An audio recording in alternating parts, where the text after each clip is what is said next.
दोस्तों स्वागत है आपका हमारे YouTube चैनल जेके मिशन पॉइंट पर। आज के इस वीडियो में हम बात करेंगे गॉस की प्रमेय पर। गॉस की प्रमेय क्या है? दोस्तों गॉस एक वैज्ञानिक थे और इन्होंने एक कथन दिया था। वो कथन था कि किसी बंद पृष्ठ से निकलने वाला वैद्युत फ्लक्स उस बंद पृष्ठ द्वारा घिरे हुए आवेश Q का 1/ε0 गुना होता है। तो देखिए ये कथन क्या था कि किसी बंद पृष्ठ से निकलने वाला वैद्युत फ्लक्स उस बंद पृष्ठ द्वारा घिरे हुए आवेश Q के 1/ε0 गुना होता है। ये कथन को अब हम स्थापित करेंगे गॉस की प्रमेय से। तो एक चीज यहां पे समझने वाली है कि यहां पर उन्होंने बंद पृष्ठ से निकलने वाला कुल वैद्युत फ्लक्स बोला है, जबकि हमारा जो वैद्युत फ्लक्स होता है वो किसी पृष्ठ से निकलने वाली वैद्युत बल रेखाओं की जो संख्या होती है वही हमारी वैद्युत फ्लक्स कहलाती है।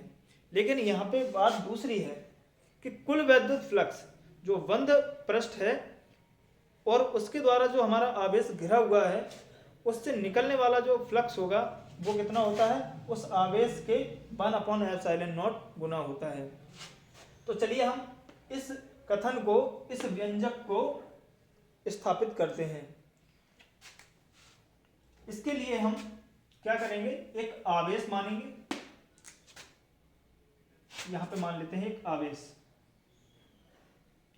Q आवेश है और ये किसी बंद पृष्ठ से घिरा हुआ है, चारों ओर से घिरा हुआ है।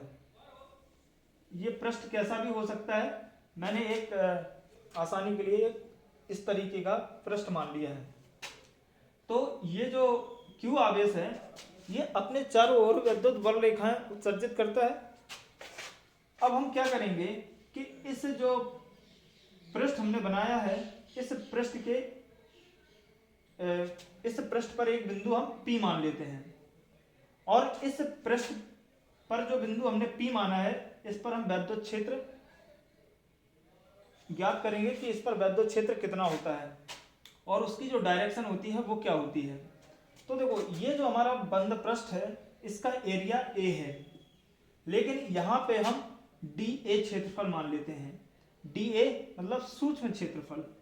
तो इस आवेश Q से इस P की जो दूरी है वो कितनी है?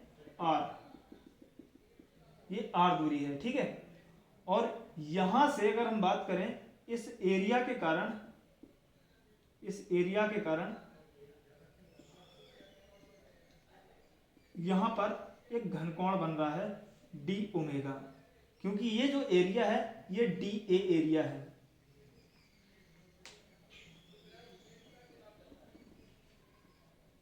ठीक है, ये एरिया dA है और इसकी जो डायरेक्शन है वो इस एरिया के लंबवत है।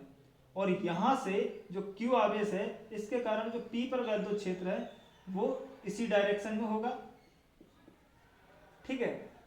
अब एरिया और जो वैद्युत क्षेत्र की तीव्रता है इन दोनों के बीच का जो कोण है वो कितना है? 0 डिग्री है। अब देखो यहां पे Q आवेश के कारण बिंदु P पर वैद्युत क्षेत्र की तीव्रता, दोस्तों हमने इसका एक वीडियो बनाया है, उसकी लिंक हम डिस्क्रिप्शन में डाल देंगे कि बिंदु आवेश के कारण वैद्युत क्षेत्र की तीव्रता। तो बिंदु आवेश है हमारा यहाँ पे Q, जिसके कारण बिंदु पर P पर वैद्युत क्षेत्र की तीव्रता क्या होती है? E = 1/4πε0 इंटू Q अपॉन दूरी कितनी है? R। यहां से हम दूरी मान लेते हैं R, तो R² हो जाएगा, ठीक है। अब देखो यहां पे हम बात करेंगे जो फ्लक्स होता है phi E = क्या होता है?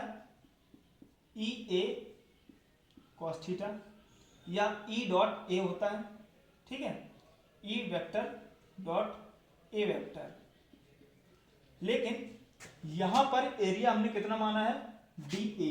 यानी कि सूक्ष्म क्षेत्रफल है, और सूक्ष्म क्षेत्रफल से जो वैद्युत बल रेखाएं निकलेंगी वो बहुत कम निकलेंगी, यानी कि जो फ्लक्स होगा हमारा वो बहुत कम होगा, यानी कि वो फ्लक्स हम कितना मानेंगे, d5। मैंने आपको बताया है कि जिस टर्म्स के आगे हम d लगा देते हैं तो वो सूक्ष्म हो जाती है। ठीक है, अब यहाँ पे d5e is equal to E vector dot D A vector आ गया है। ठीक है, अब हम क्या करेंगे, हमें तो संपूर्ण क्षेत्रफल से निकलने वाला जो फ्लक्स होगा वो निकालना है, यानी कि फाई। तो पूरे जो एरिया है हमारा ए, इससे निकलने वाला जो फ्लक्स है वो है फाई, लेकिन डी ए से निकलने वाला जो फ्लक्स होगा वो होगा डी फाई। तो हम इसके लिए क्या करेंगे, इसके दोनों ओर समाकलन कर देंगे, दोनों ओर समाकलन करने पर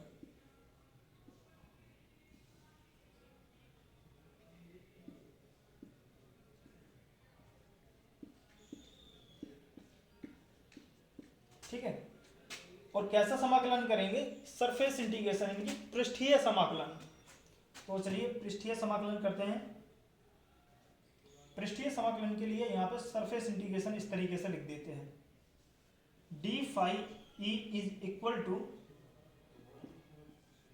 ई vector dot D A vector.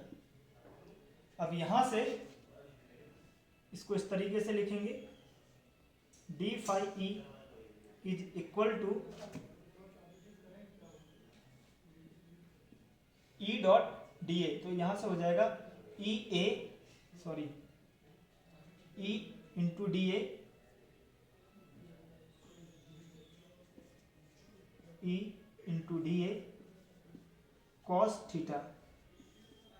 और हमारा जो थीटा है वो कितना है, 0 डिग्री है।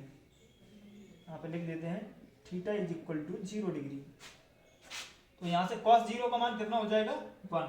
तो यानी कि ई डी ए बचेगा अंदर, और इसका जो समाकलन होगा वो कितना हो जाएगा, 5 ई इज इक्वल टू, यहाँ पे सरफेस इंटीग्रेशन कर रहे हैं। ठीक है, तो यहाँ पे ये हो जाएगा ई डी ए। अब हम क्या करेंगे, ये जो हमारी ई है इसका मान यहां से हम रख देंगे। तो यहां से मान रखते हैं 5e is equal to 1/4πε0 into Q upon R square. ये मान हमने यहाँ पे पुट कर दिया ई की जगह पर, और डॉट यानी कि इंटू डी ए, ये हो गया। अब इसको हम सॉल्व कर देते हैं। दोस्तों आपको एक बात और बता देता हूं, यदि आपको समाकलन नहीं आता है तो प्लीज कमेंट सेक्शन में आप बताइए कि हमें समाकलन नहीं आता है, और इसके ऊपर एक कोई वीडियो बनाइए, तो हम जरूर वीडियो बनाएंगे। जब तक आप लोग कमेंट सेक्शन में नहीं कहेंगे तब तक हम समाकलन का वीडियो नहीं बनाएंगे। ठीक है, तो यहां से क्या करेंगे हम, जो क्यू है ये कांस्टेंट है, और जो 1/4πε0 है ये भी एक कांस्टेंट है, तो इसको हम बाहर कर लेते हैं। 5e is equal to Q upon 4πε0, अंदर क्या बचा, 1/r स्क्वायर। ठीक है, यहां से इंटू डी ए, ये और बचा है, तो ये हमारा क्या है, डी अपॉन आर स्क्वायर। तो इसको चलो हम लिख देते हैं, 5e is equal to Q upon 4πε0 D A upon R square. दोस्तों ये जो D A upon R square होता है ये हमारा डी ओमेगा होता है। तो चलिए हम यहाँ पे लिखे देते हैं, चूंकि डी ओमेगा इक्वल टू होता है D A upon R square. अगर ये आपको नहीं पता है तो इसके ऊपर मैंने एक वीडियो बनाया है, ये हमारा घनकोण होता है, इसकी भी लिंक हम इस वीडियो के डिस्क्रिप्शन में डाल देंगे, तो आप वहां से इस वीडियो को देख सकते हैं। ठीक है, तो इस चीज की जगह पर हम क्या रख सकते हैं, डी ओमेगा। तो चलिए भाई हम यहाँ पे डी ओमेगा रखते हैं,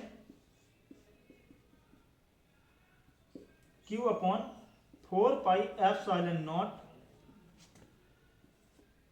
डी ओमेगा अब ये जो डी ओमेगा आ गया है, इसका जो समाकलन होगा वो क्या होगा, ओमेगा। तो Q upon 4 pi epsilon not into omega. और दोस्तों मैंने ये भी बताया है ओमेगा की वैल्यू कितनी होती है, 4 पाई। उस वीडियो में आप देख सकते हैं ओमेगा इक्वल टू होता है 4 पाई। तो चलिए मैं यहाँ पे इसको रिमूव कर देता हूं।